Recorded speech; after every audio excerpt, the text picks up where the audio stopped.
Is everybody happy to be here? Is anybody unhappy to be here? No? Nobody unhappy to? How about you, Venerable? 50-50. 50-50. Okay, let's see if we can make it 60-40, maybe. Yeah, we'll try. I'll talk a little bit about happy being here today in this guided meditation. Because in a moment we'll be meditating for 45 minutes or so. I should say, if it's anybody's first time for meditation, then there is a beginner's class at the room to the right, if you go outside and then to the right. But if you are a little bit more experienced, then this is your place to be. So, in meditation, I always say we try to find peace. Meditation is not about the method that we use, but about the results that we reach. If our meditation moves towards more peace, more awareness, more happiness, more stillness, all those good qualities, then our meditation is going in the right direction. And then it does not really matter what kind of a technique you use to reach those kind of states.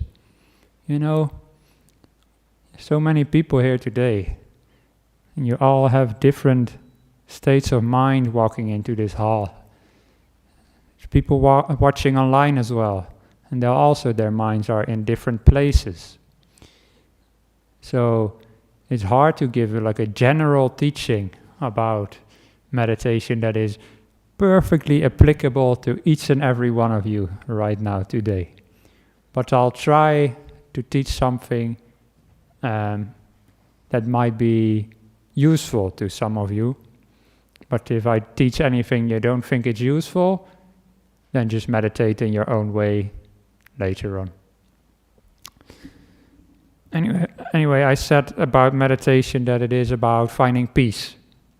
And one thing that always stands in the way of peace is our intention to think about the future, to plan things, to think about things, always to expect things in the future and try to be prepared for that. Who recognizes that? Yeah, that's so much suffering, isn't it? It's actually one of the reasons why I started meditating in my teens. In high school is because I was just thinking so much, and I was like, this is not useful, you know. I need to find a way to reduce this a little bit. And I did find a way, which was meditation. And I hope you also realize that you can find peace from lots of the thinking. Now, just yesterday I was reminded of how silly it sometimes is to prepare for the future by thinking. I'm staying not in Bodhinyana monastery where Venerable is staying, but I'm staying for the moment in a little small monastery with only me and another monk in a Cambodian Buddhist society of Western Australia. And only very few people come there to visit every day to bring dana, which is very nice, you know. It's a little small, you get direct contact with only a few people. It's not like Bodhinyana where there's 30 monks and maybe 100 people coming every day.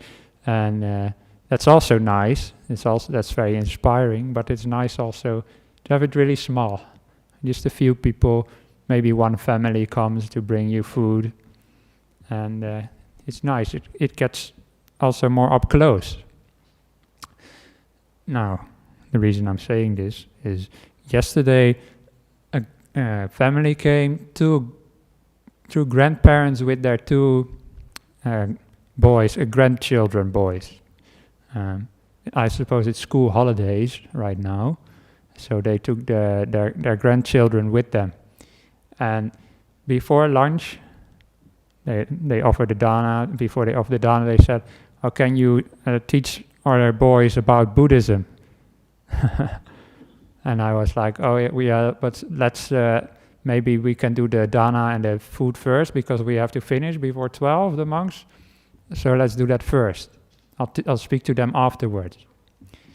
Now, she was happy with that, of course. And the boys, they had this Batman suits on, I don't know, so almost like a pajamas with like a hat with these pointy ears and a Batman logo. And while I was eating my lunch, I started thinking, can I teach Buddhism through Batman somehow? You want to make it alive for these kids somehow. So I was like, thinking like, okay, yeah, Batman fights like bad guys who steal, so it's not good to steal. Maybe I should teach that about Batman. That Batman teaches that it's not good to steal stuff and that you have to be kind to people. So I started thinking about Batman and all this stuff while I was eating. I can honestly say that having my lunch I find always one of the most boring times of my day. I don't care much about eating. I do it because to give me energy and healthy, but I don't really enjoy it all that much. So that's why at that time I sort of start thinking a bit, and I find it much more enjoyable to think about how to teach Buddhism to little boys than to eat. So after lunch, they brought the boys up, and I was all prepared to ask about Batman and how it relates to Buddhism. So the boys sit there, a little bit shy at first. I said, you have the Batman suits on. Do you like Batman? And they said, no. We like Pokemon. So yeah, my whole preparation went out of the window. And then I just talked about Pokemon instead. I don't know exactly. Maybe at a later point they didn't exactly say no that way that I said, but they said, no, we really like Pokemon more. So I had to talk about Pokemon. Well, that is one way that preparing for the future is such a waste of time, often. And you'll have been in similar situations. You plan out this whole thing, and how often does it happen the way you think it will? Usually it doesn't, and if it does, then you probably would have done just as well without thinking about it beforehand. Yeah. Usually things work out plenty fine.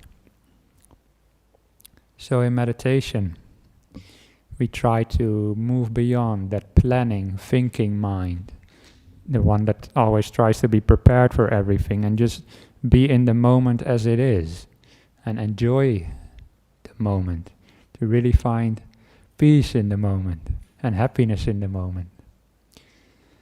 And I will teach you one way today to find some happiness in the moment. When I walked in 10 minutes ago, I asked you, who is happy to be here? And everybody was happy to be here.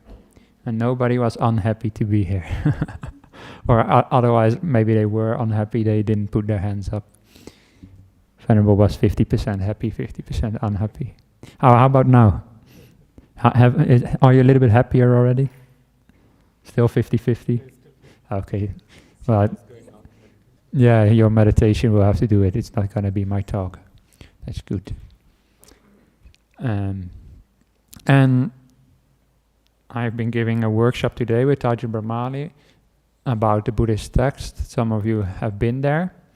And after the first half of the workshop, a little bit tiring, you talk for 2 hours, have to sit there, answer questions. I like to do it, but it's a bit tiring. And then you have lunch afterwards, you eat, and then I went to sit, meditate in the monks' quarters after lunch. And what happened? I knew, okay, I want to still my mind a bit, not think so much, I'll be better prepared for the rest of the workshop.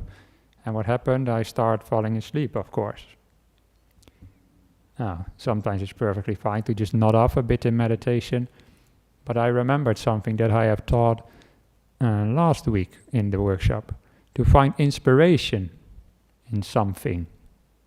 And if you find inspiration in something, you suddenly become more alive. Isn't that right? And one thing that I find very inspiring is that all of you are here today to find more peace inside. You could have been doing all sorts of things. Yeah, and you could have been, I don't know, there's probably some sort of cricket game going on or something you could have been watching. I don't know what you're into. And people online watching on the YouTube, just on the right on the screen, there's all sorts of things you could click on to watch.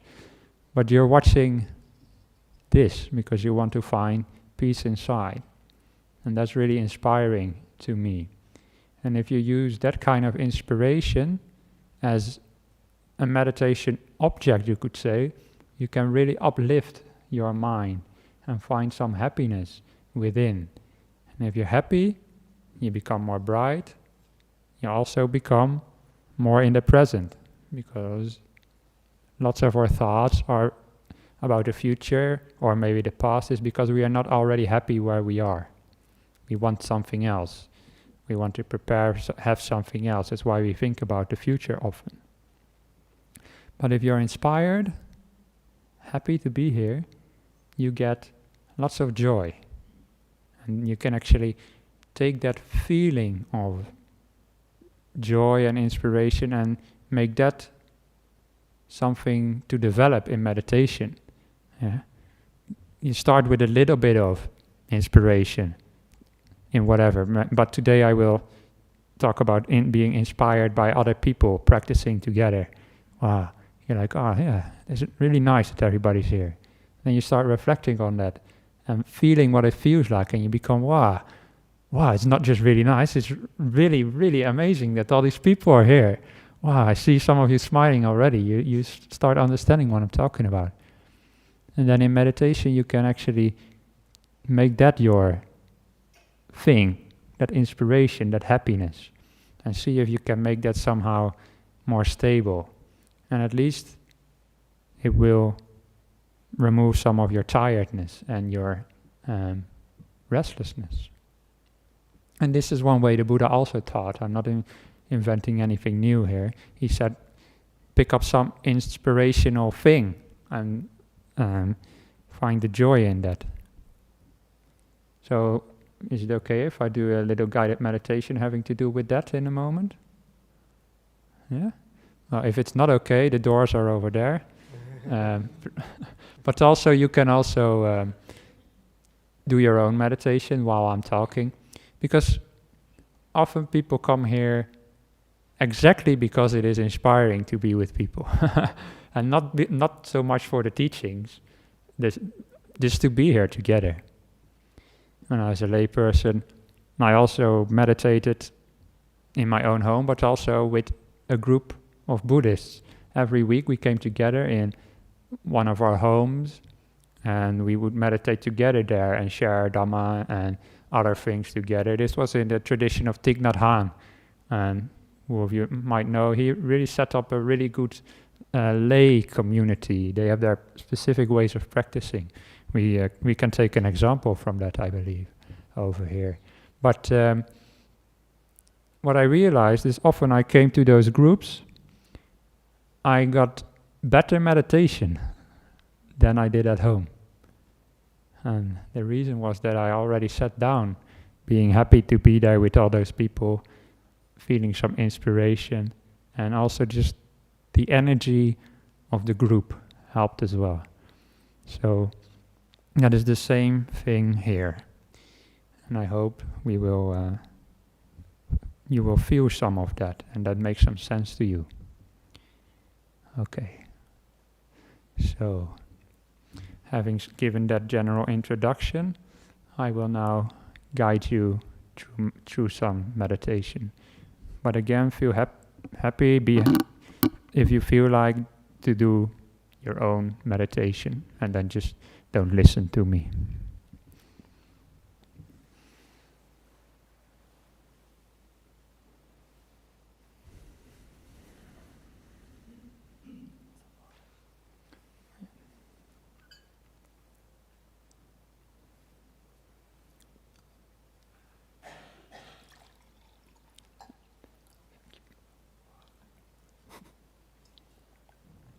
Could have done that myself.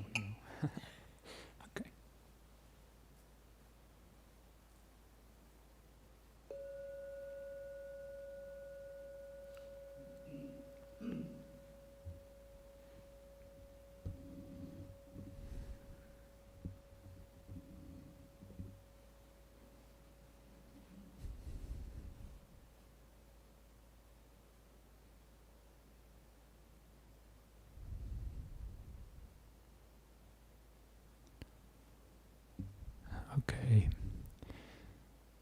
when we start meditating,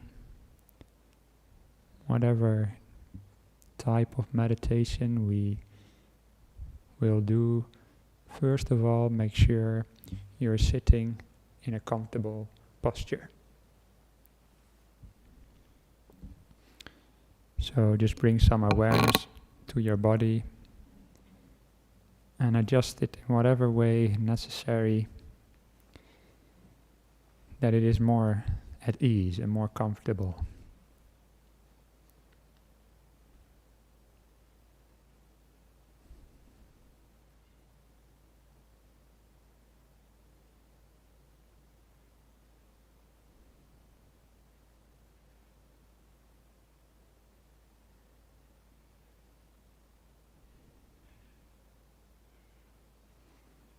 Never assume that you have to meditate in the exact posture that you assumed when you just sat down.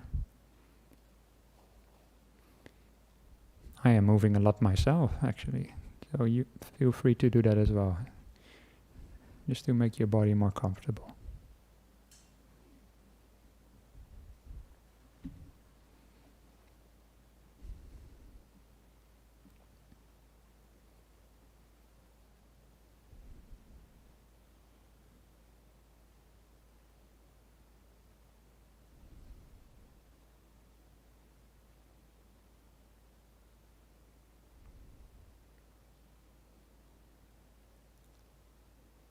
Just look at your body. Look at it with the mind, and see what it feels like.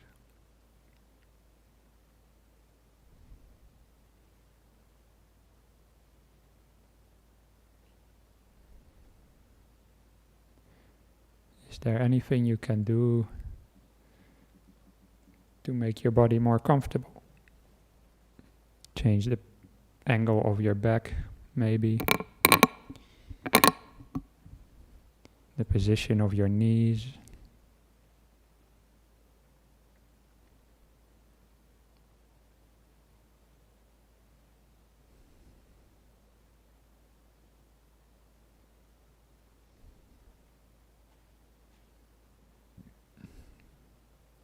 And whatever feedback you get from your body, don't ignore it. Don't think, I know better than you, body. I know how to sit. You don't. No. Actually listen to your body.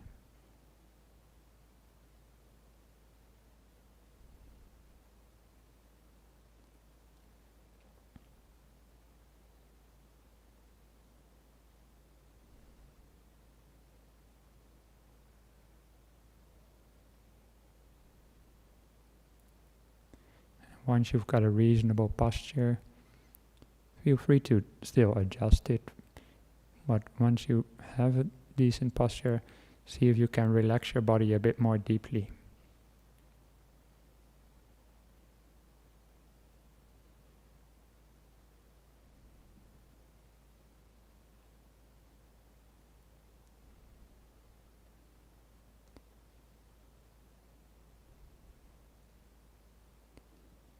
Letting go of any unnecessary tension.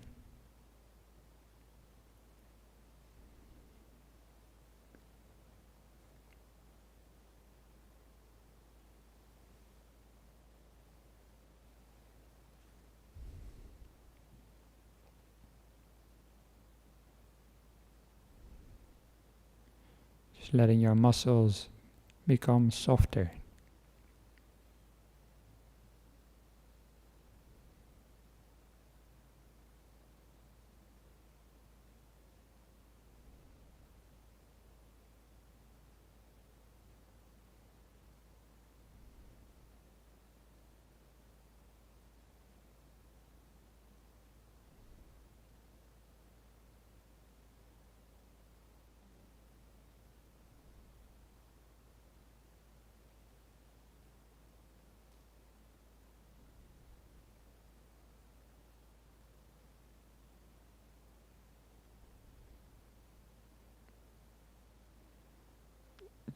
Just being kind to your body.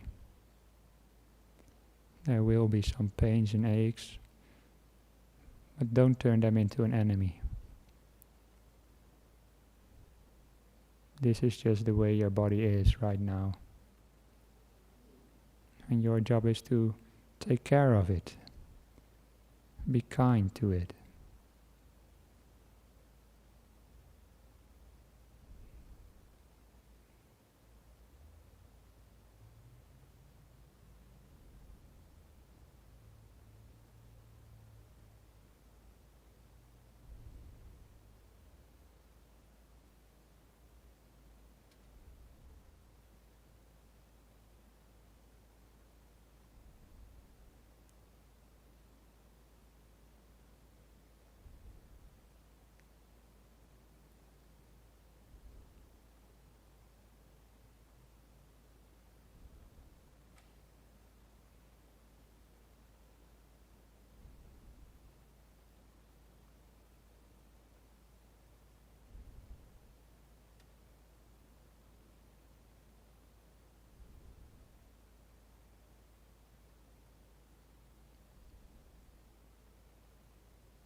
Just make friends with your body, whatever it is like.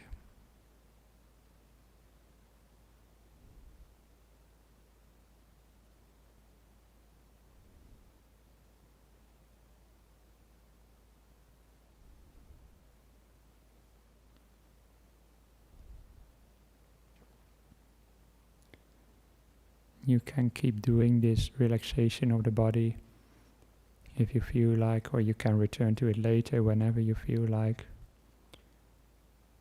But if you want, follow along with me. I'll give a guided meditation on finding inspiration in a group like this.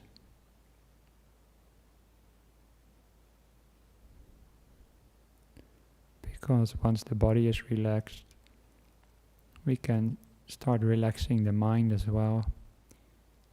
One way to do it is by being happy where we are.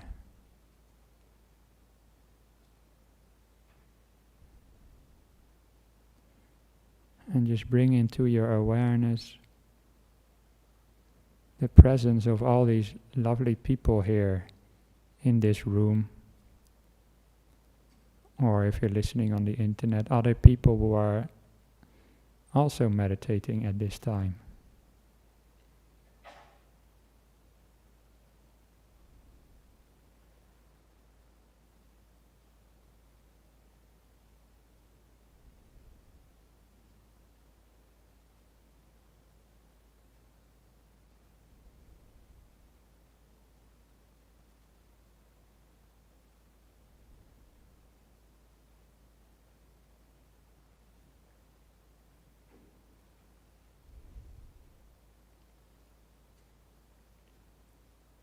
You can reflect that it is really inspiring and uplifting that there is other people who are interested in finding peace, being better human beings. It's really amazing, all these people here and other people in the world trying to improve themselves through meditation.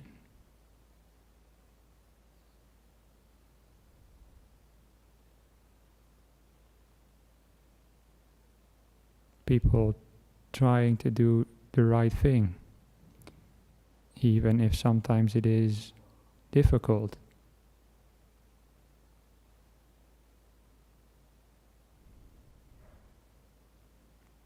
They still decided to sit down and develop their minds to do more right things.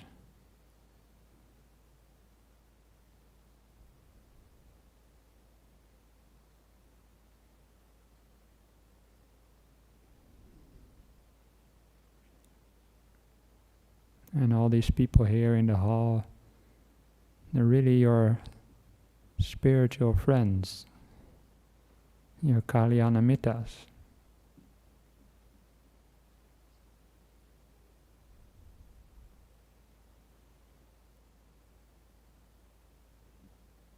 And it's really rare to find such people in the world.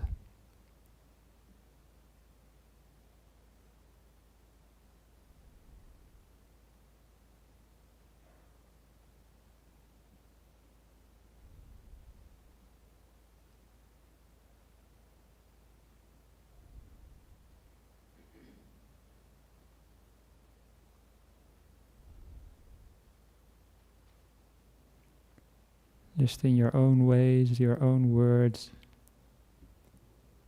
find this feeling of inspiration and the joy that comes from that.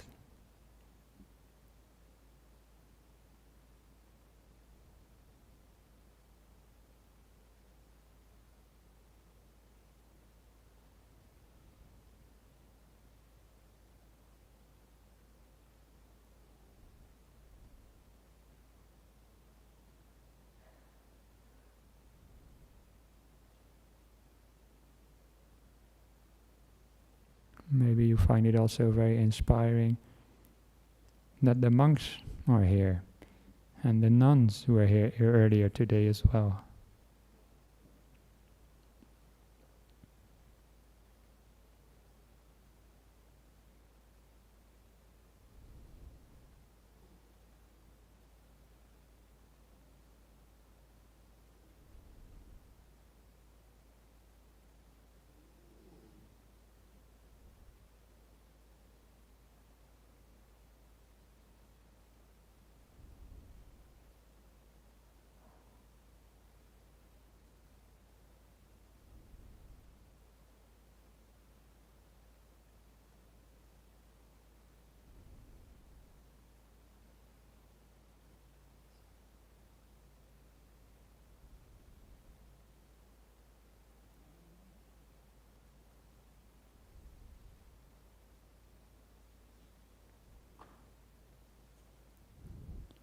All these people here doing their best effort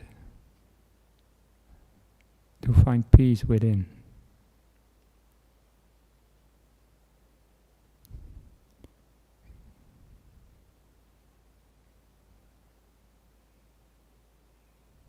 And if you do find some inspiration in that, then really enjoy that feeling of inspiration. See if you can really get into touch with it. Feel what it is like.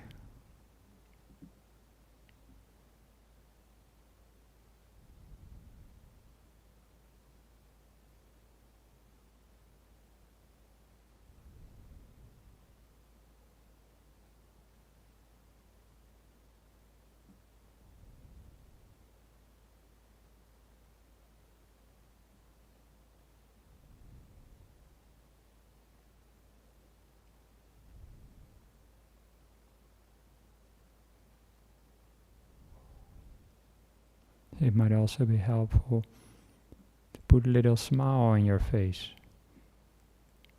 You'll feel more happy as a result as well, and even more inspired.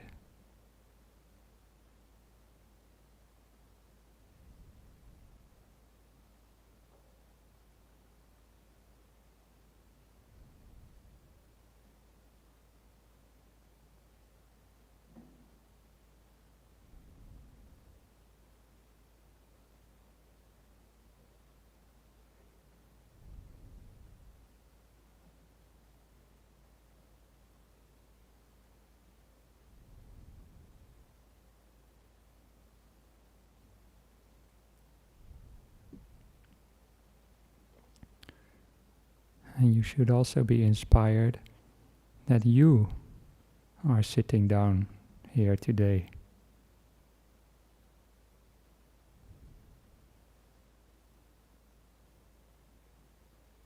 It's really amazing that you made this choice.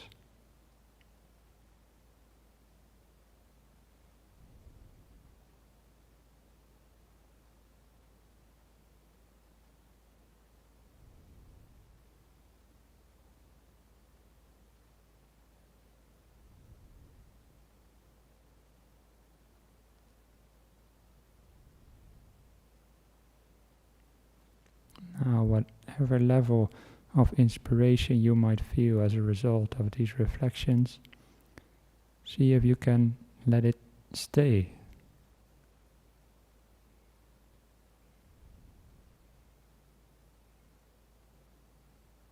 If you can really tune into that feeling.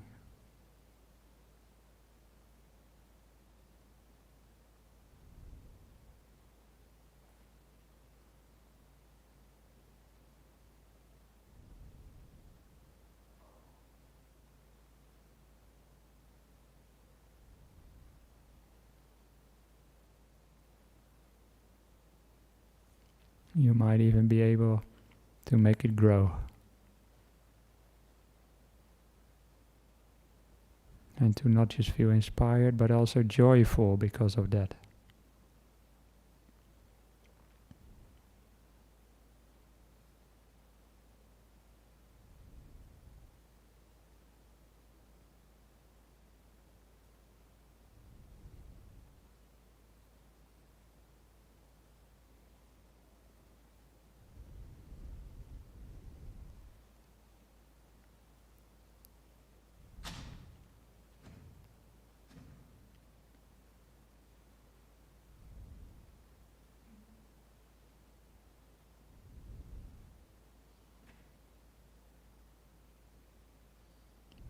And now you hopefully have a more uplifted and happy mind than at the start.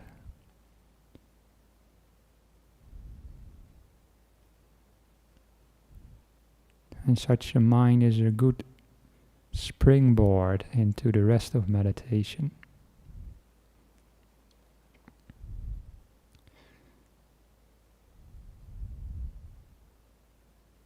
I will now soon stop talking, and you can progress meditation on your own. And if you decide to focus on your breath, for example, see if you can take some of that inspiration and joy with you.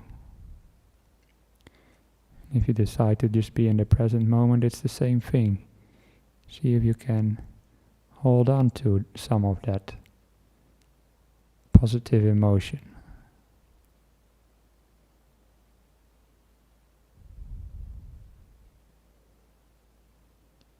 And you'll find it becomes easier to focus on the breath when you're happy and joyful. Easier to stay in the moment as well.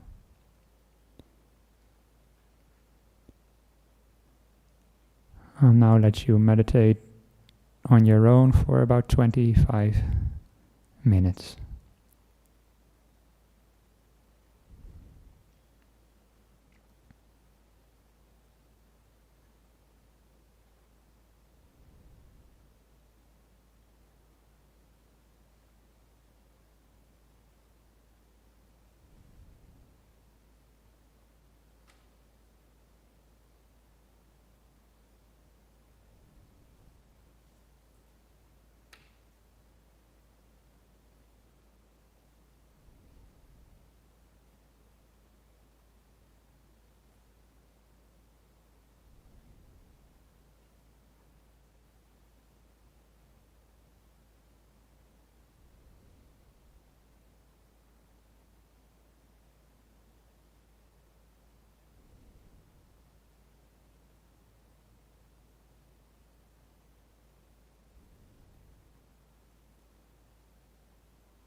We're coming close to the end of this meditation together.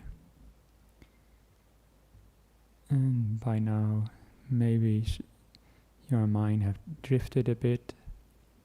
See if once more you can bring up that joy and happiness of being here. It's that inspiration.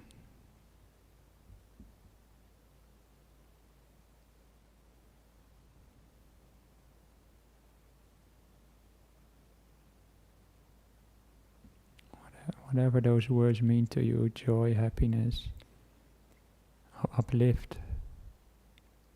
See if you can bring it all up again.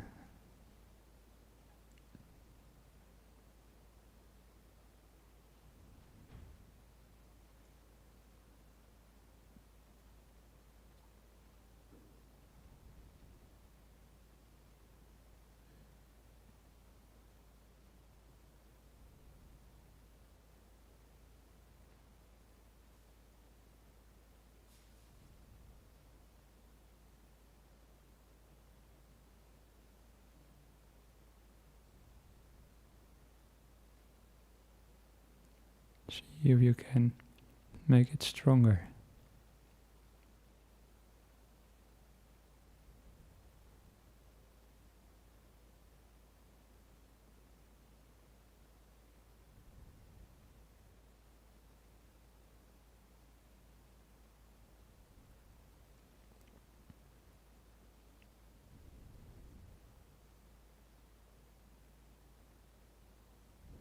And now ask yourself,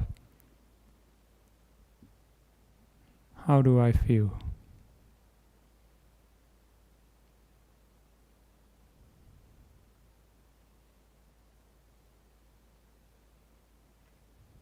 Am I more content than before? More awake, less restless? Or maybe not?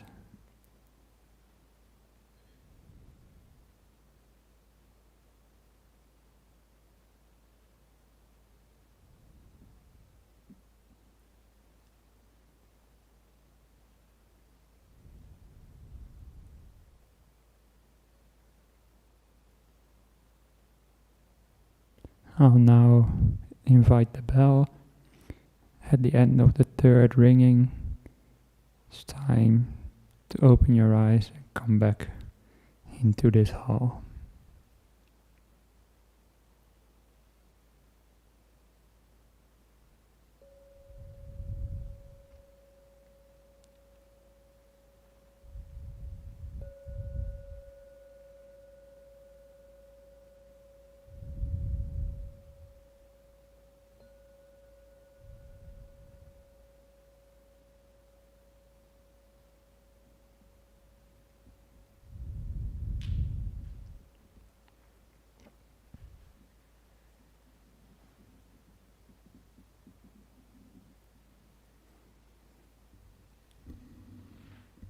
Okay, I hope that was something new for some of you.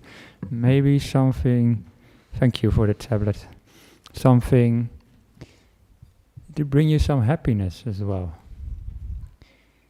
Now, before I answer questions, I'll expand a little bit upon that concept of finding some joy within and how it can be helpful in meditation. Because I did it myself as well while I was sitting here. Of course, I don't just give the instructions to you. I give them to myself as well, and I do exactly what I'm telling you. Or I try my best anyway. And after I said, now I'll let you meditate on your own, I still had lots of that joy and happiness of just inspiration. And I brought it sort of together with my breathing, and then the breath becomes so much more easy to watch when you're already happy. You're just happy to be there, and the breath becomes much more interesting Sometimes we start immediately with the breath, or maybe we relax our body first and then we focus on the breath. And what happens? It's super boring. The breath is nothing special. And I had a question a couple days ago from a meditator, quite an advanced meditator, but he asked, sometimes I do meditation on the breath and it's just not interesting at all. And then I also told him, you have to make your mind more joyful and make the breath more interesting. And I told him, I had a piece of paper lying there, but I don't have a piece of paper right now, so I'll just use this little napkin or little tissue. And I said, well, this little tissue or the little piece of paper is really boring. There's nothing interesting about it, you know. It's just one like any other. But you can also look at it like, wow, it's really so white, you know, super white, and wow, really soft as well. And wow, how can they make it so square and so even? That is really amazing. And it's the same with your breath in meditation. Sometimes you just look at it differently, makes it interesting. And the way you look at things, what is it again? If you change the way you look at things, the thing you look at changes. And this is why I like to quite often start my meditation just with a little bit of inspiration in whatever I can find. Today I found inspiration in being with all of you. Sometimes I just find inspiration in being a monk, or the teachings of the Buddha, Buddhanussati, for example, or just the teachings of the Buddha, or inspiration in my conduct or the conduct of others, generosity. All these things just uplift your mind. And then I don't keep for an hour long contemplating generosity. I just usually bring up some joy. And once I find some joy, then I do my normal meditation. And it's easier because you already have this positive mindset and you start looking at things differently. And in my experience, the present moment becomes more enjoyable, the breath becomes more enjoyable, and it's almost like a little shortcut into meditation. Ajahn Brahms often talks about the beautiful breath in meditation. When you reach that point in meditation where it's just super nice to just be breathing in and out. But it's a little bit of a misnomer in a way, because the breath itself is not beautiful per se. It's the way you look at it that makes it beautiful. And when I was just meditating right here, I was really enjoying my breath because it was just so joyful because I was already joyful. And I hope that some of you have experienced something like that as well. If this meditation was useful to you, just let me know afterwards. I will keep doing this kind of thing. If it was not useful, then you can also tell me and say, I'll just teach more the regular stuff. Just let me know afterwards. Anyway, right now is a time for questions. And also, maybe also for answers, I don't know. I'll do my best anyway. Let's start with some questions from the hall. We got quite a few online, so if I answer your question a bit briefly, then that is the reason why. Hello, Ajahn. Hello. My mind was all over the place, and my body is feeling pretty crook. So when we talk about happiness, there's not a lot of pleasant feeling happening physically, or the mind's a bit disturbed and agitated, or certainly not settled. Right. But it's so happiness not as a pleasant feeling, but happiness and inspiration just to be here with whatever is happening, without the expectation of it having to be joyful. Right. So perhaps you could talk about that in some way. Yeah, well, it's all, if you can just be content with whatever is, even if that is restlessness, then you already find a little bit of peace. the worst kind of restlessness is often the kind of restlessness that wants to change things. It turns into ill will even. Like your body is tired and feels hurting. And if then you are like, I should be relaxed, stupid body, be relaxed, then that is the most hurtful part of the meditation. That is the most suffering, trying to change things. And it's not always that you just sit down and everything is immediately peaceful and joyful. And not for me also. Sometimes I just have my meditations and it's just like a little bit of a drag almost, it just, things are not coming together. But that is not because you're doing it wrong per se at that point in time. I look at it sometimes like when I was a little boy, I started working in agriculture in the greenhouses in the Netherlands. And I used to work 6 days a week, but only 1 day of the week was payday. And it doesn't mean that on the other days of the week I was doing a bad job and only on payday I was doing a good job. It just meant that it was payday.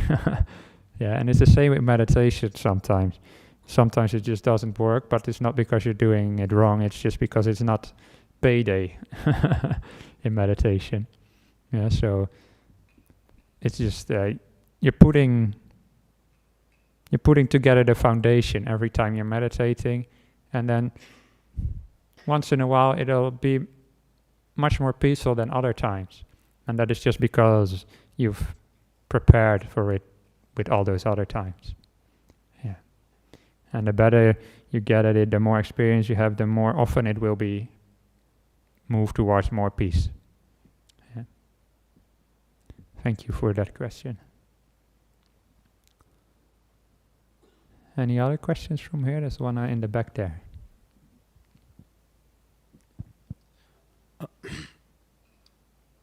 When it comes to being more present with other people, how can you use your breath / your focus just to actually listen to another person, rather than put stuff on other people, what you think they're saying? Right. What are you saying? Yeah. Can you rephrase that? It's more of like, how can you just have less chatter in your own mind to actually be present with other people, Exactly. You know, and just like actually empathetically listen rather than being somewhere else, Right. That's my question. Good. Well, the reason I asked you to rephrase that question is because I was a little bit not paying attention when you first asked it myself, actually, to be honest, because I was trying to get to some drink and I listened, I knew what you were saying, but I wanted to really pay more attention to you. So that is one way to sometimes do it. When you're with people and you notice you're not paying attention, just ask them to say it again. And then you can try again. I don't find it particularly helpful to stay with my breath or something when I'm talking with somebody. But what I do find very helpful is to really be interested in that person, in what they have to say. And when something is interesting to you, you will want to focus on it. And if you think your own thoughts are more interesting than what the other person has to say, then you will likely be focused on your thoughts more than what the person has to say. So one thing you can do is to remind yourself, this person, I can really care for them and they're really interesting and I really want to learn about them and hear what they have to say. And that is one way you can do that. Yeah. And it helps also to be generally more still, generally meditate a bit more, then you can more easily control your mind to do whatever you want to do and focus whatever you want to focus on. Yeah. But also don't aim for perfection, especially you talk maybe to lots of people or you talk for a long time, then it's only natural that you'll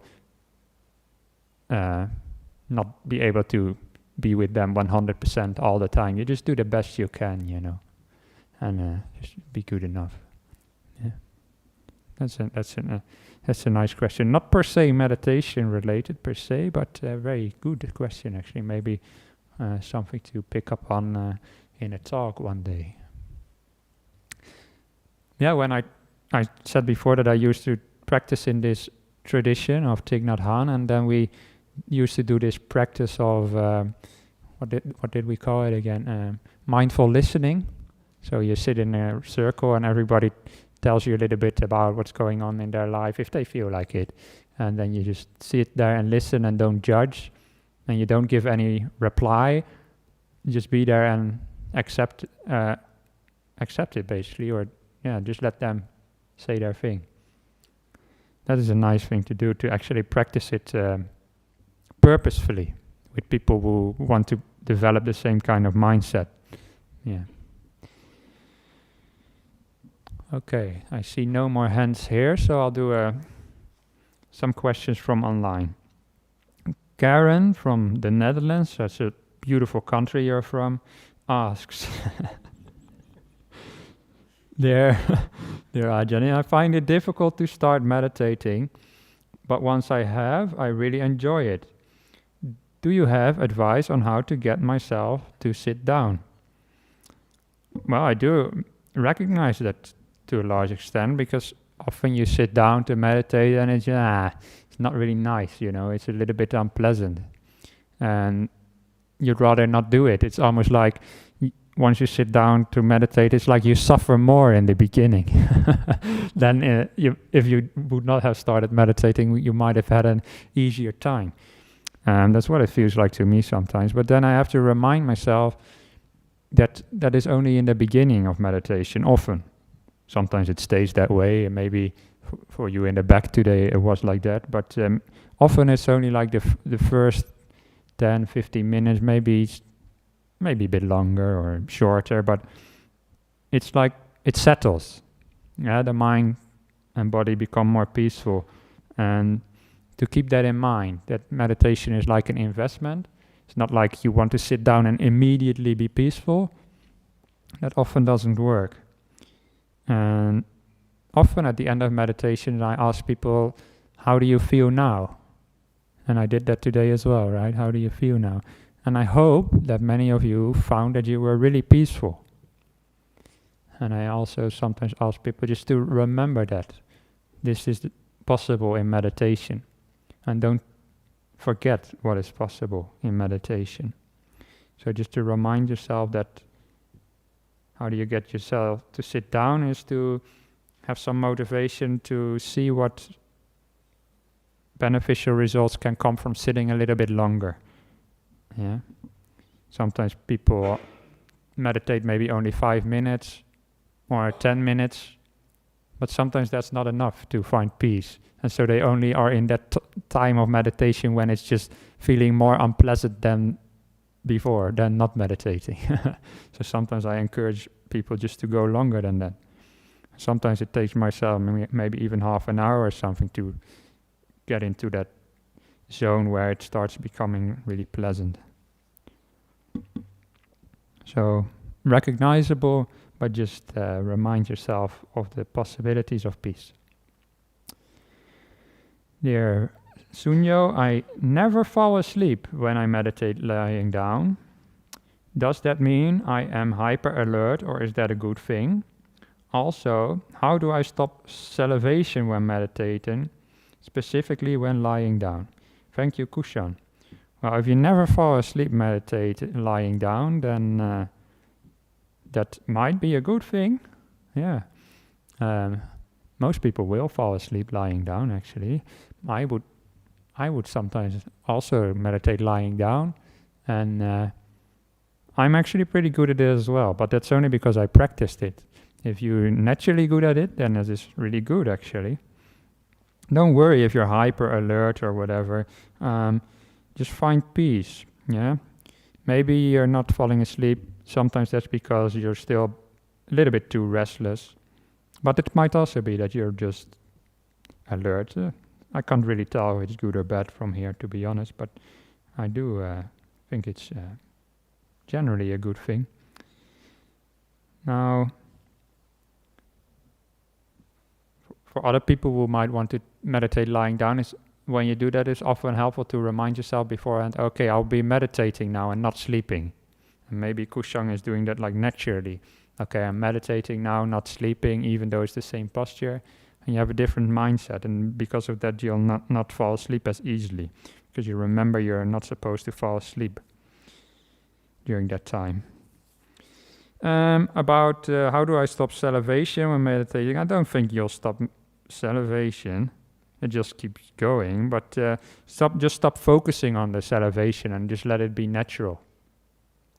Once you start focusing on the saliva in your mouth while meditating, then suddenly you got the urge to control it, and it suddenly becomes a problem. You might even almost be able to do it right now while I'm speaking. Focus on your saliva, and suddenly you're like, what am I going to do with all that saliva in my mouth? But if you just don't focus on it, then it takes care of itself. So just let it go and just focus on your breath and just enjoy being there. Another question. The Buddha says in the suttas that discovering two-way samadhi was very insightful for him. Could you speak on this if you don't mind? Two ways of samadhi. Two ways of samadhi. Can't remember. Do you know it? No, I don't think so. Well, to answer your question, could you speak on this? The answer is no, because, sorry, I don't know what you're referring to. It's probably true that he talks about two-way samadhi somewhere in the suttas. Yeah, I do probably get what you're getting at now, but probably it's you're talking about the three ways of samadhi. But that is about talking about samadhi which has still movement of the mind, samadhi which has almost no movement of the mind, and samadhi which has zero movement of the mind. And that only becomes relatable when you go develop the jhanas more deeply. So for now, just practice being peaceful, being content, and just finding more peace. And then you're actually practicing all those ways at the same time, to be honest. From Germany, when meditating, I can only lie down. Okay, so not a person lying down, and no problem. Okay, due to chronic pain, that's all right. But how do I generate joy with the pain, and how can I find peace? Just continue to be patient. What am I doing wrong? Well, you're not doing anything wrong, that's for sure. You don't have to be joyful with the pain per se. Maybe find joy in something else. Yeah, right now I guided people in meditation to be joyful, to meditate together, and people online to realize that there's also other people meditating in the world. And I don't start my guided meditation with, okay, you have pain in your body, please be joyful with that pain in your body right now. It's too difficult, yeah? You can't start there. You have to work up to it. It's like a fire. The Buddha sometimes compared meditation also to a fire. And if you start a little tiny fire, and then you start immediately throwing on the big, wet, sappy logs, then will they burn? No. You have to build the fire gradually. Put on first the small dry twigs, and then the bigger twigs, and then eventually when the fire is really burning, then you can throw up whatever you like and it will burn. And it's the same with meditation. If you start trying to be joyful with the pain, it becomes difficult. Yeah. So you just be joyful with something else first. You just joyful. I might have a painful body, but I did find meditation in my life, and I'm able to maybe not sit, but I can at least lie down still, and I can still meditate. And just to find some joy in that first. And then maybe find some other reasons to be happy as well, and you will have them. Everybody has reasons to be happy in life, and especially when you have good conduct. That is what the Buddha kept coming back to. If you behave well, if you keep precepts, then you become happy with that. And then the body can be in pain, but the mind is bright, the mind is happy, because you have been a good person and you're doing the right things. And you don't have to be perfect, but if you just generally do well, then you'll be happy. And then you can use that happiness to also learn how to deal with the pain as well. Because you have a happy mind, then the body is of less of a burden to you. You can be happy regardless of whether it's hurting or not. And this is really interesting. Sometimes my body hurts as well, and sometimes it has hurt quite a bit in the past, but if my mind is happy, the pain suddenly feels different. It is not so, how should I say it? You probably recognize that as well. Not so painful. Yeah, it's even less painful, because a lot of the pain comes from the way you look at the pain. Yeah.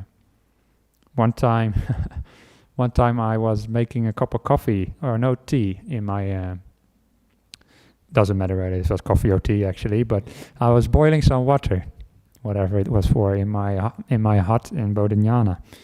And I poured it into this thermos flask, so I could take it inside, because we have this little kettle thing outside and it was raining and stuff, so I just don't want to go outside for every cup of tea. I just took this thermos flask. And what did I do? I tried to open the door, but I did not close the lid of the thermos flask. So it all poured on my hand, that just boiling water, just freshly boiled. Of course, it had burned my hand. So what I did, well, first put it under the water, of course. But after putting it under cold water, it was still hurting. It was quite painful. I think you can imagine pouring boiling water on your hand. It's painful. Then I decided, what am I going to do? Well, it wasn't too bad that I needed a doctor or anything. So I decided, I'll meditate on it. That's interesting. I'm a monk. Let me try. So I sit there meditating, feeling that pain. Not nice. Not nice. But okay, now I'm complaining about the pain. I just feel the pain as it really is. I was already quite happy, so I was able to do that. And I felt the pain as it really was. And it started changing. Wow. And at some point, wow, this is really nice. This feels really great. And I changed my perception of it. And something that was painful suddenly was nice. And this was really weird. And I went later to Ajahn Brahm and told him, the pain felt really like good. And he said, yeah, because you change the way you look at things. And as I said before, the way you look at things, if you change the way you look at things, the thing you look at changes. But if you have chronic pain, that might be difficult to do, so don't expect too much, and you're not doing anything wrong. But be patient, find joy in other things, and you might have some of these experiences as well. And I hope you do, because chronic pain, I imagine, can be quite tiring sometimes.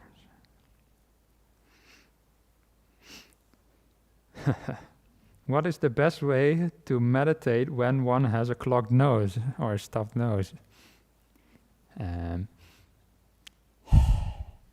Well, there's only one other way, breathe through your mouth, I suppose, unless you can breathe through your skin somehow, like some insects do. Insects breathe through their skin, right? I believe. Yeah, so maybe. Oh, yeah. Unless you can stop breathing. So maybe the best way is to be reborn as an insect, and then, blow your nose. That's another option. But when it's really clogged, then just make peace with that as well. And that's another thing. Sometimes I have a clogged nose as well, and when I just focus on it, I don't know why this exactly works, but when you just go through your day with a clogged nose and you don't really pay attention to it, it stays. Is clogged nose the right expression, or is it like stuffed nose, clogged nose. And it never goes away. But sometimes when I meditate, then I really focus on how clogged my nose is. I don't know why, but sometimes some part of my nervous system gets the message, because I just focus on it and I sort of let my body know what's going on. And suddenly while I'm meditating and focusing on the cloggedness, and suddenly it opens up. So maybe that's one way you can use as well. Sometimes I also do some breathing exercises, but I'm not really trained to teach that kind of thing, so I won't teach it to you, but just make peace with it. And maybe just focus on it and let your body know that you need some more air somehow. And sometimes it just opens up naturally because of that. Okay. I hope that was useful. And I hope you enjoyed today's session. And I want to thank you all for being here. Because you were very inspiring to me anyway. So let's pay respect to the Buddha and the Dhamma and the Sangha.